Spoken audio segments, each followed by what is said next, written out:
members of the press, the media. The BTUC has compiled a document in response to the SAGE report. We trust you have had a chance to have a look at it. We will actually entertain any questions as to the contents of the document. We will also state categorically that the BTUC will be having ongoing dialogue as a result of the SAGE report and government's plan to eventually implement the changes. At this time, we'll entertain any questions that you may have as a result of the document we've given. Well, if I might just try to create some debate for you, I can tell you that basically what concerns the Bermuda Trade Union Congress and also our individual unions is the potential impact of the proposal, the proposed recommendations out of the report, because you will notice that they are, particularly as it relates to privatization and outsourcing, they're talking about privatization of 7 government departments and outsourcing 10 other government departments. That affects some 1,720 employees that work for the Bermuda government. And that should be of concern to people that work in organized labor, as well as people that work in unorganized labor.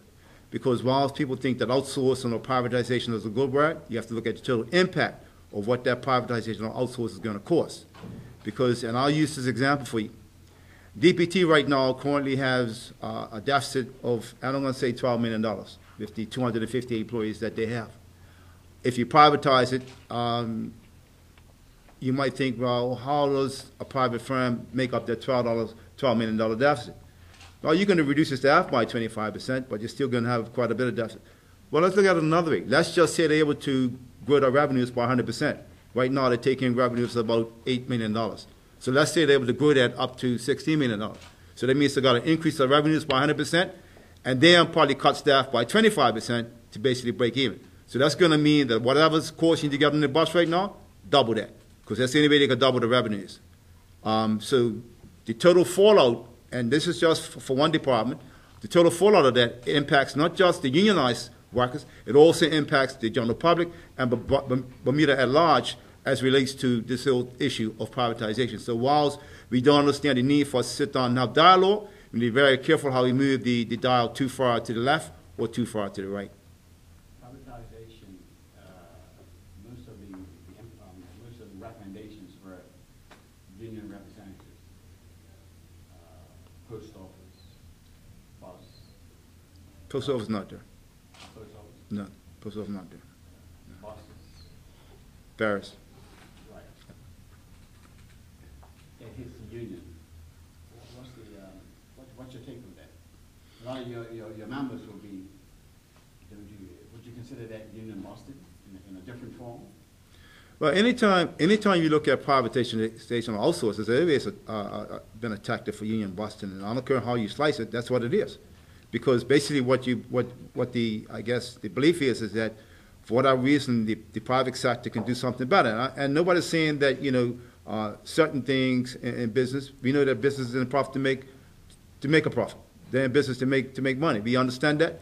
But I think you have to balance that with the needs of the people of the country. And I think the overall challenge that we're going to continue to have as we move forward, particularly as it relates to the government being an employer and being one of the biggest employers, and so they should be, because the government is entrusted to put together programs for its people. They're entrusted to make sure that the people are taken care of, not getting a free ride, but taken care of. And if you look at the way how the government is structured, and it's been structured that way for years, not just under this current government, the ABA government, but it was like that under the PRP government for 12 to 14 years, and it was like that under the UP government for all the years that it was there. So how do we now soften that impact? Because we don't now, as I said, now want to move the dial too far to the other extreme where businesses are saying, you know what, government has to become more accountable for the public press. We're okay with that. But when you're talking about the bottom line, is it now to our detriment? Are we now going to look at making sure we get a reasonable bottom line at the expense of putting people out of work? Where are those people going to go? Because if the private sector takes over, you got to know that they're not going to take the whole 1,720 employees. They might take, let's say they take 75% down. So where are the other 300 or 400 people going to work to? Where are they going? Who's going to absorb them? That means they now become an award of the government. So the government's got to take care of them. So this whole question about how we put it all together is something that we need to sit down and continue to have dialogue about. What do you have to say about the, I think they said 10,000 sick days that the government workers had accrued in a year? Did you want to speak to that, Mr. Bowles? Negotiate.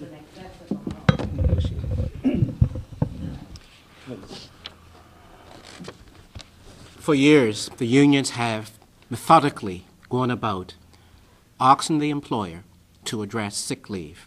I know our sister union, BIU, they actually meet with members who are abusing sick leave. And likewise with us. There's the medical tribunal that can look at persons who are, for whatever reason, out sick continuously. The fit has to be with the employer. The union does not condone any of its members, and I can say the same for my other associate unions here, anyone abusing sick leave. But let's look at another indicator, the Superannuation Act, and the issue of the overruns of the superannuation itself. That has been something that has been ongoing ever since its inception. And I know the unions have been very steadfast way back in the 80s when they actually hired an actuary to look at the unfunded liability. They've been consistent.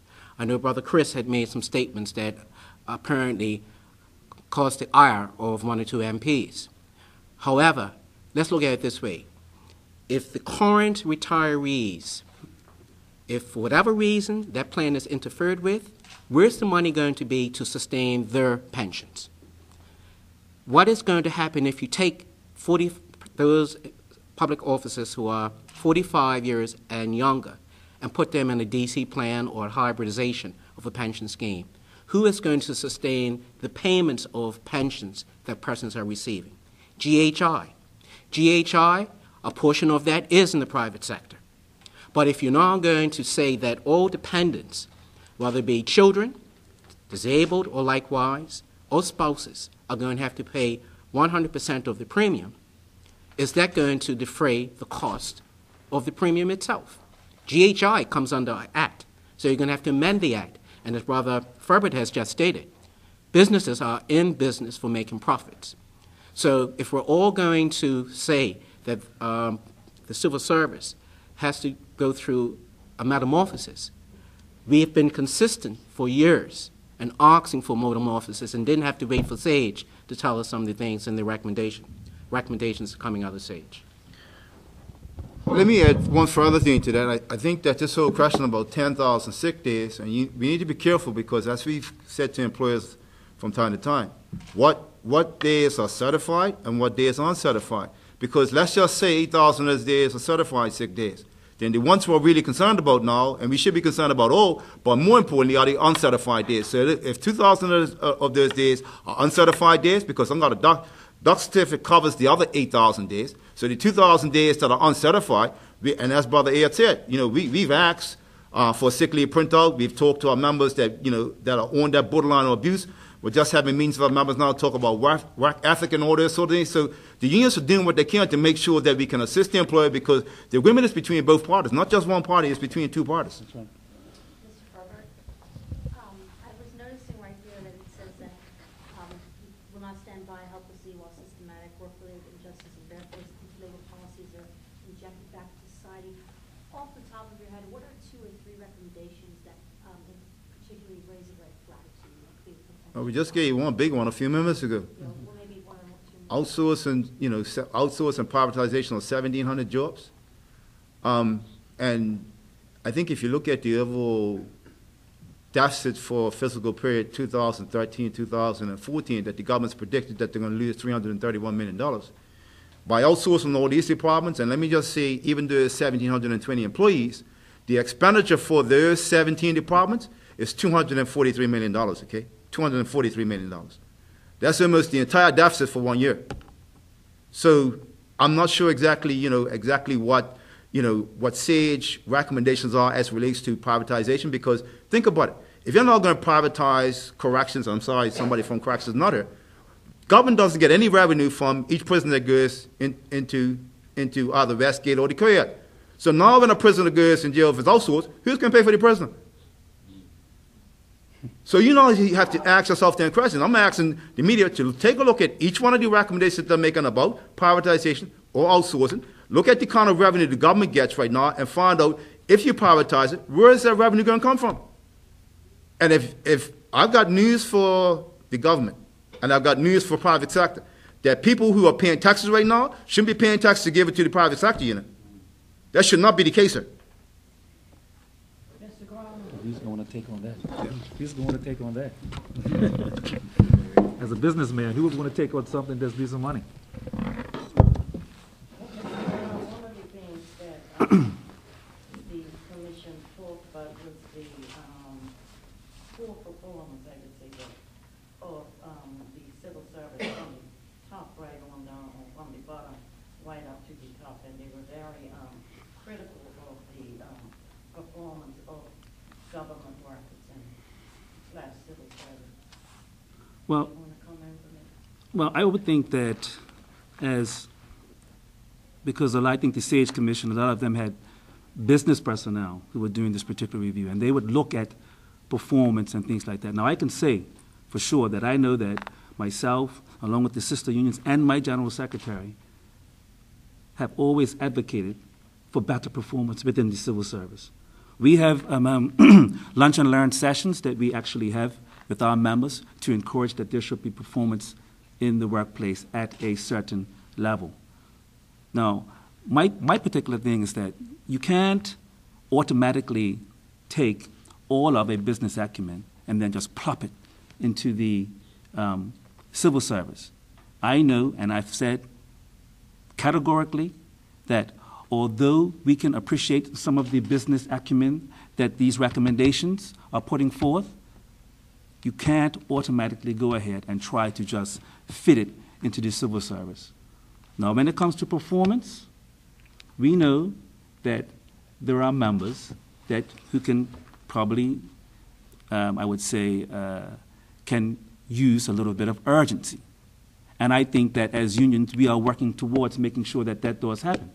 I've said it categorically and over in my membership meetings that I cannot be advocating for jobs, and at the same time, my members are not performing at the levels that they're required to perform at. And one other thing, they're now talking about rather than having because what happens now is the government, the negotiating team for government are government workers. So now they're saying that it should be a separate entity that negotiates for, At the beginning of negotiations, we put that to the actual government team. That same question that was asked in this particular recommendation.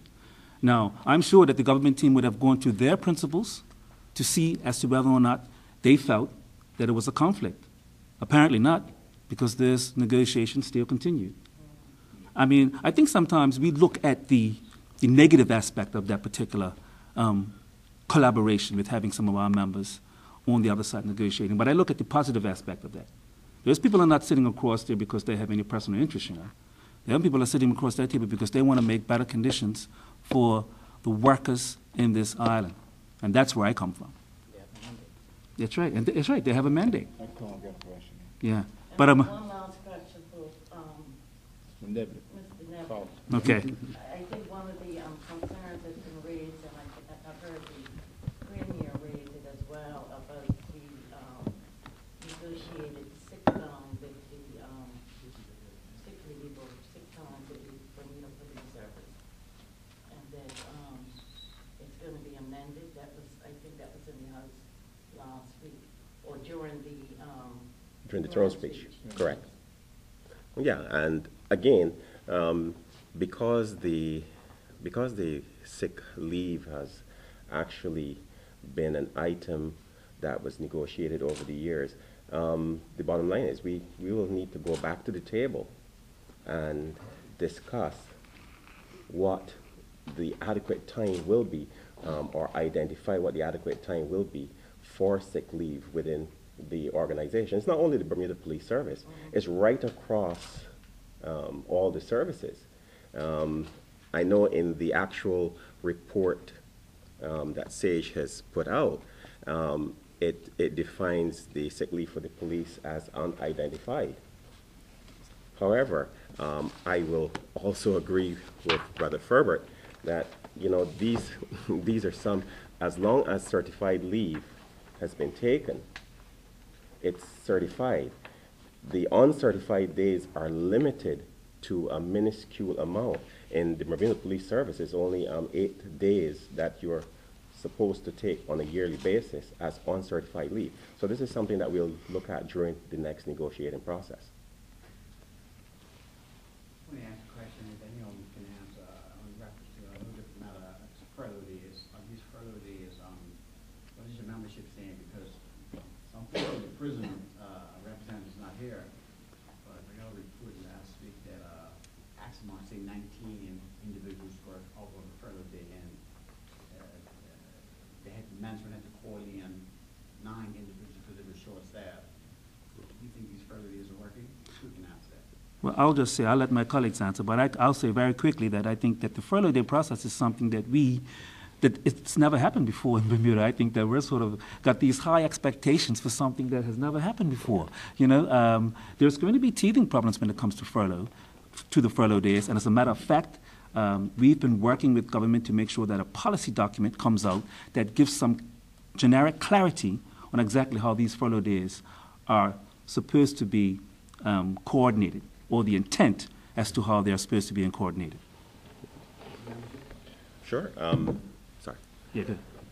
Yeah, well, with the Bermuda Police Service, the furlough days, as far as I know, and having addressed it with our senior management, our furlough days are being managed extremely well. You have to realize that each government department is extremely different. The Bermuda Police Service works a shift system. So therefore, depending on the division, the unit, personnel that is in that unit, the actual personnel that will be set on furloughs will come at a percentage within that unit, and we can only go past a certain percent. We have actually worked it out where furlough days are now set, so you have to take your days. And because you cannot carry over into next year, they have to be done. At this point in time, this is something that was just introduced. So therefore, there are some teething problems in other departments, but for now, I know our organization is working extremely well with it.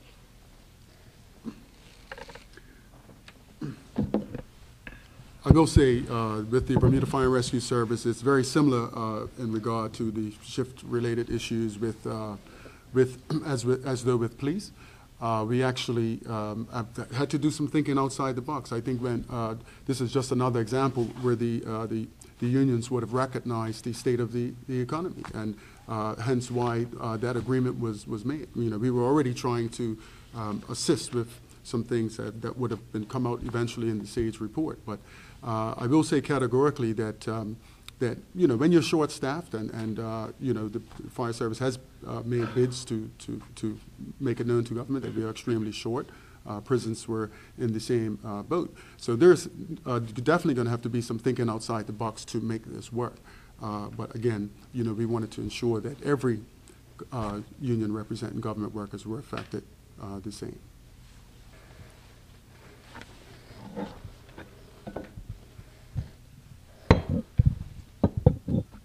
Well, I think it's pretty much been summed up already, and even at the table when we came up the conditions of the MOU, it was said then that, furlough days have got to be managed, and once you do up the monthly schedule to make sure that people are scheduled on their furlough day, it has to be monitored, and as Brother Kevin said, it's correct. You got something that is brand new, so it's going to have its teething problems hopefully over the first 2 to 3 months or 3 to 4 months. And hopefully by the time January comes around, since we would have had 4 months of working at the furlough days, it should become a bit easier for each department. But I want to also get back to this issue. I think on page number 51 of the report from the SAGE Commission, it talks about the sick time, and it mentions exactly which unions are kind of like on the, and they're calling it abuse. And I tell you, I am a little concerned that, you know, when we read the report, it says that, you know, the data suggests a large abuse of sick leave. When you see, and they got two boxes here, they got a box for certified sick time, and they got a box for uncertified sick time. And you can see the yellow and the gray, because the yellow represents uncertified sick time. The gray box represents the certified sick days. And you can see that the gray box is a lot bigger than the yellow box. So I don't know how they're saying that there's a large abuse of sick leave. And I think that's offensive to us. We're trying to do what we can to work with manage the sick leave, and we will continue to do exactly that. If I may.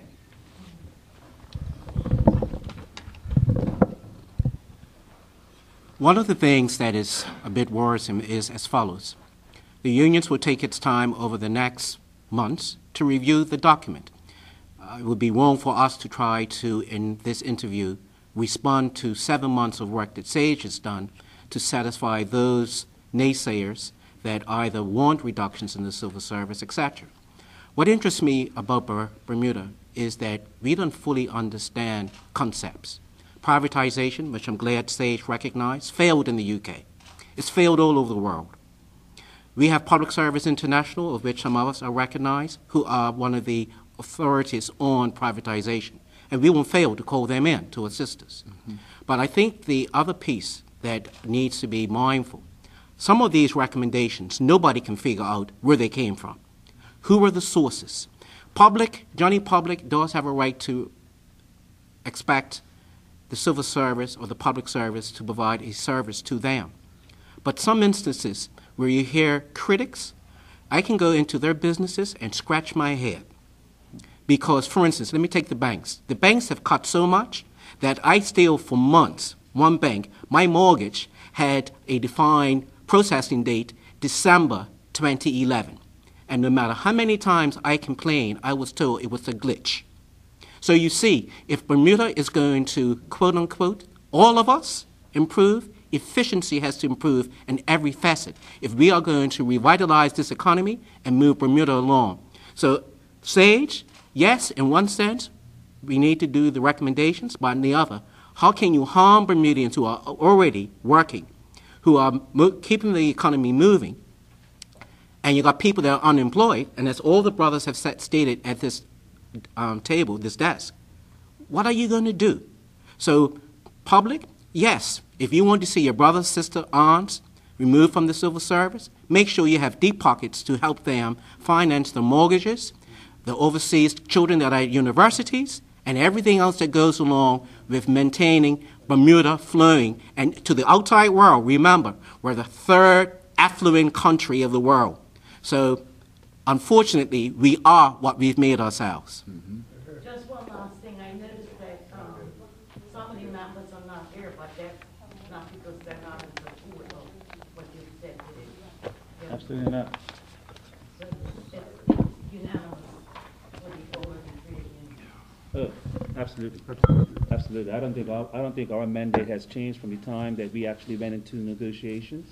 I think that we're hoping that this same collaboration will transcend, because when you think about how our economy is right now, our mandate for economic recovery must be something that all stakeholders can buy into. We keep hearing about hard decisions will have to be made and sacrifices will have to be made and what have you.